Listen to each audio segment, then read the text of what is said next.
Hey y'all, hey. So I am super excited about my new book, The Sacred Pause. If you follow me on any social platform, you know that it is the only thing I am talking about right now because I feel like this book was given to me straight by the divine. I feel like God channeled this and He entrusted me to deliver this sacred message, The Sacred Pause. So the book will be available this December. The Sacred Pause, a spiritual awakening survival guide. That's right, a survival guide. Reason why it is a survival guide is because multiple conversations I have spent on the phone talking to my older sister, talking to my friends. And I'm one of the people who has been into the Bible, was a minister before. My mother was a minister, and I go into the book.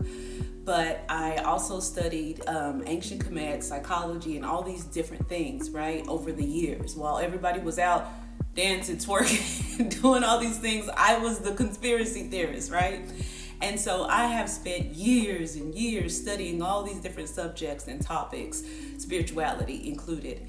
And then, life be life, and like it does, and tragedy came knocking at my front door, and it knocked me on my ass, right?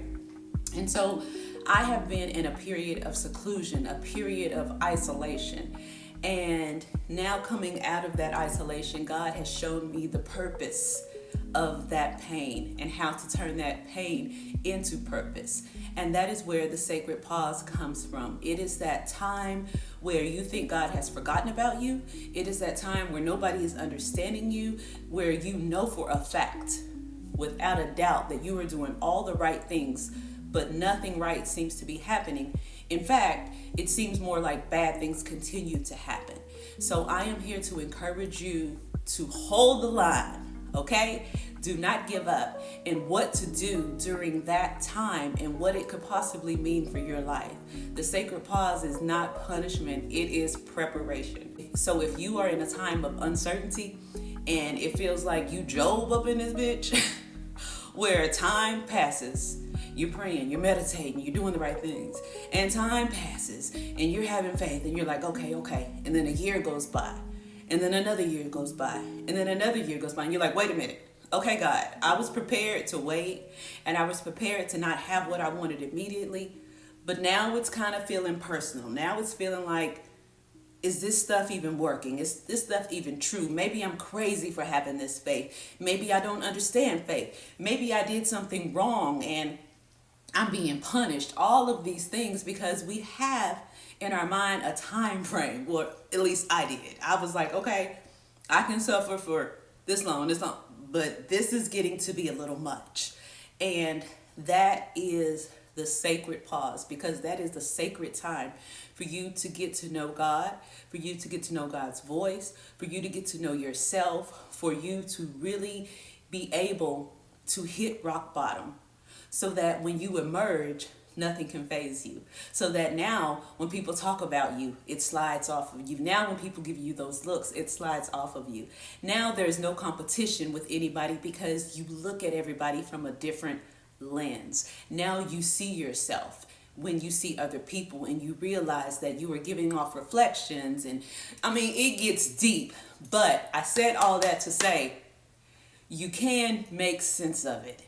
Your faith is not in vain. It will make sense. And that's something that I desperately needed to hear from somebody.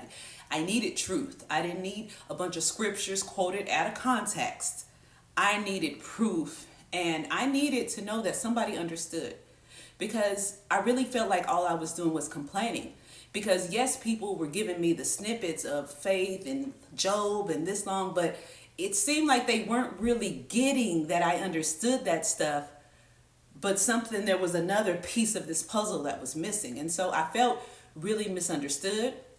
I felt like people thought that I was acting like a victim when that was the furthest thing from the truth. I understood that other people went through things. There was just pieces of this puzzle that were not fitting together. That is where the sacred pause came from. And I want to share with you just a little bit of what you can expect this December from my new book, The Sacred Pause. Let's get into it.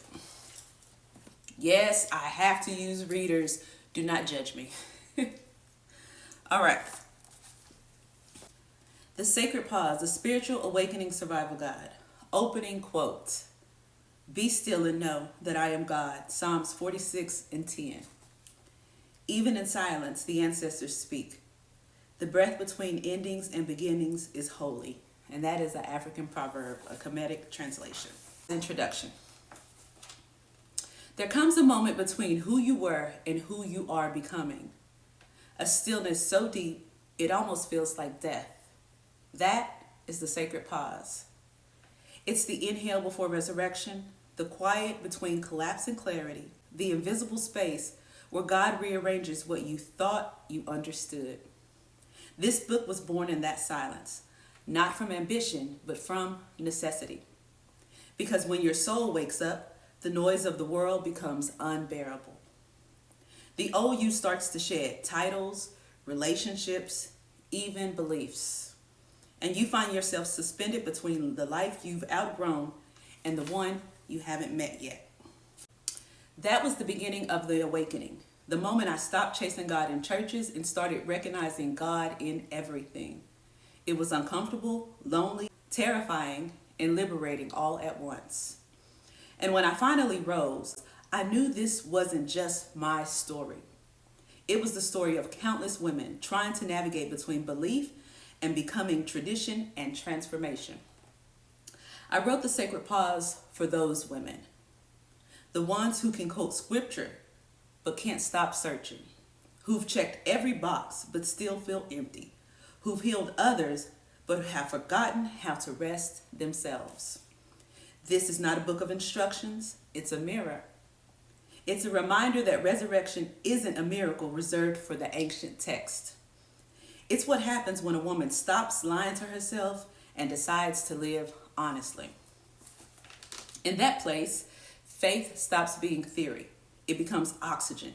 You stop looking for God in buildings and start feeling Him in your breath. You learn that truth doesn't shout, it whispers. And sometimes that whisper sounds like nothing at all. The sacred pause is not a punishment, it's a divine invitation to witness your own resurrection, to slow down long enough for your healing to catch up, to realize that survival isn't the end of the story, it's the beginning of embodiment. I wrote these words for the woman who's done everything right and still feels lost, for the one who has built the dream, carried the family, played the part, and finally realized peace was never in the performance. This book is for her. This book is for you. This book is for us, the daughters of both the church and the cosmos who refuse to choose between heaven and humanity.